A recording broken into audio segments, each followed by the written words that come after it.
Sementara itu, tim tangkap buronan atau tabur Kejaksaan Tinggi Aceh menangkap Zainal Abidin, warga Kabupaten Nagan Raya, yang merupakan terpidana dalam kasus laka lantas. Zainal masuk daftar pencarian orang Kejari Nagan Raya sejak 3 tahun silam karena tidak memenuhi panggilan jaksa untuk menjalani putusan pengadilan.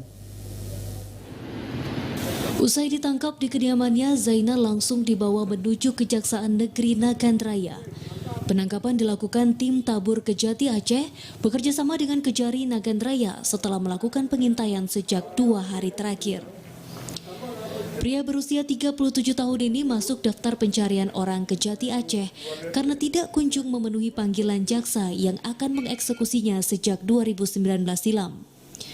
Sesuai putusan Pengadilan Tinggi Aceh yang mengadili upaya hukum bandingnya, Zainal dinyatakan terbukti bersalah. Warga Gampong Ujung Pasi, Kecamatan Kuala ini dinilai terbukti lalai saat berkendara, sebagaimana putusan hakim di pengadilan tingkat pertama.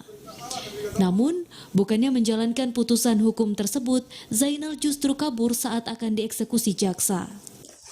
Pengadilan Tinggi Aceh memeriksa dan mengadili terhadap perkara ini dan menjatuhkan pidana terhadap terpidana SIM dengan pidana penjara selama 4 bulan karena terbukti bersalah akibat kelalaiannya mengakibatkan orang lain luka.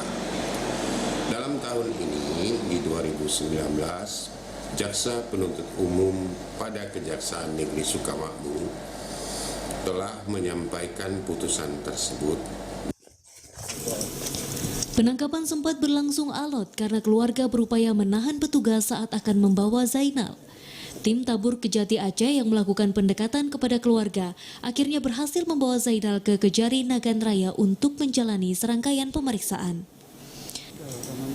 Pada Kamis sore, Zainal langsung dibawa menuju lembaga permasyarakatan setempat guna menjalani hukuman selama 4 bulan penjara.